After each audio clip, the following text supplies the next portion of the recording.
So today in this mini video guitar lesson we're going to learn bar chords. Now if you remember me telling you before, there's two ways of playing guitar. There's rhythm and lead, and rhythm tends to be chords where you're strumming or playing more than one note at once generally, and lead tends to be where you're playing one note at once, where you're doing solos or melodies or improvising, you know, usually using a scale or something. So bar chords definitely fall into the rhythm category because they're a type of chords. And if you remember earlier in the course we learned some other chords. We learned an E, an A, a D and a G, and we learn how to strum them and pick them.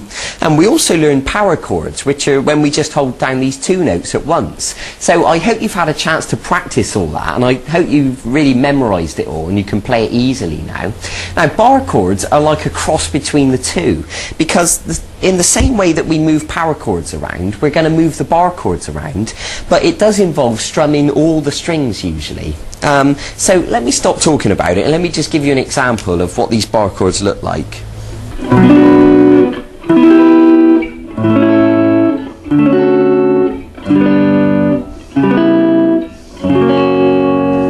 So I think you gather from that bar chords are a little bit more complicated. They use more notes, and as a result of that it means you can play more interesting things. But I don't want you to be worried. Really, the two chords I'm going to show you today, which are minor and major, will allow you to play so many different things you won't believe it at the moment, but once I've showed you this you'll realise what I mean.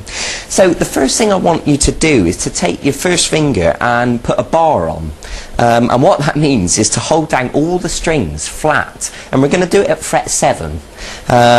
So what you need to do is hold down with plenty of pressure, and if you pluck all those strings they should all sound crystal clear. Now that takes a lot of strength from your hand, and to be honest I'll be surprised if you can do it like that first time. It usually takes people a lot of practice to build the strength in their fingers, and also just to get used to the position that you need to have your hand in. So don't worry if it's not perfect straight away, just try it again. Okay, good. So what you're going to do once you've got that bar on and is sounding okay, we're going to use these two fingers to form a minor chord. And what that means is to take the third finger and put it on the 5th string at fret 9, and the little finger goes right next to it on the 4th string at fret 9.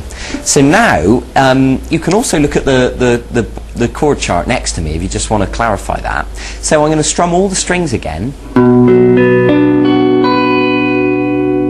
And you can hear that this time it sounds like a proper chord. Now that is a minor chord because it's only using two fingers. If we were to put our middle finger on the 3rd string at fret 8, that would become a major chord. And you can hear that it sounds happier. You know, generally speaking, the minor sounds sadder and the major sounds happier. Okay, so what we've got here at fret 7 is a B minor chord.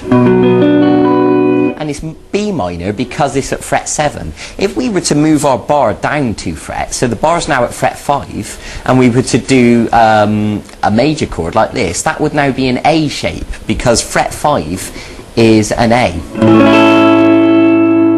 If we were to move down 2 more frets and play the major shape like that, we'd have a G. G major. And take it down 1 more fret and you've now got F sharp major.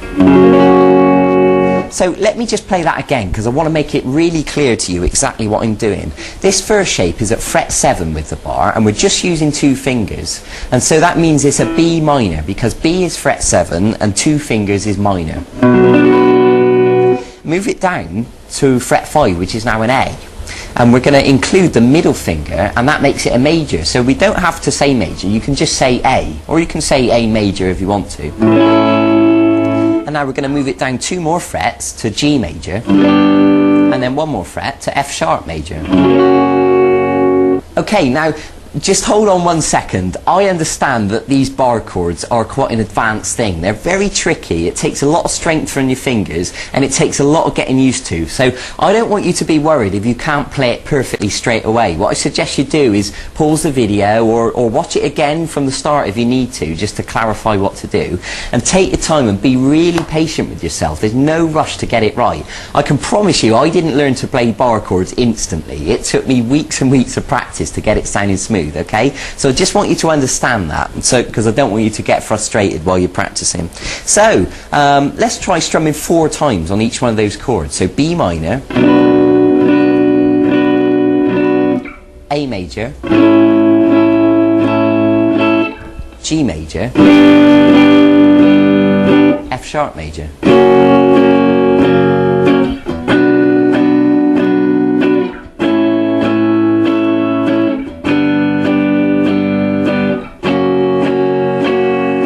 Okay, I think you get the idea. So what happens is now you can start to experiment. You can move the bar around all over the neck of the guitar, and you can either choose to do major or minor, and you can now start to write your own songs, and they're really going to sound interesting. So for example, let me try and make something up now as I go along.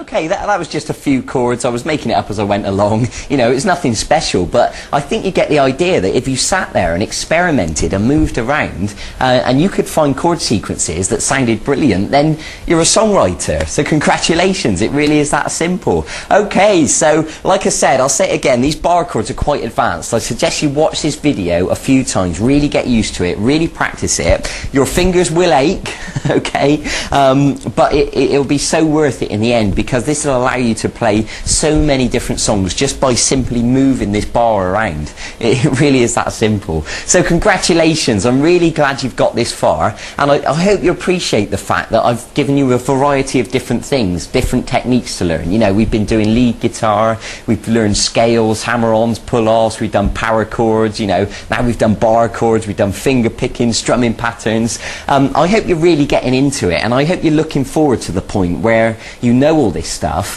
and where you can go away and learn any song that you want to learn. And if you want to go to the archive and see what songs are available, there's loads of full-length video guitar lessons. No matter what band you're into or what songs you like, there's stuff there that I'm sure you'll want to learn. So by all means, go and check it out. So go and get on with it, go and practice it. I'll see you in a few days for the next segment of this e-course. We've still got loads to look forward to. Okay, bye-bye.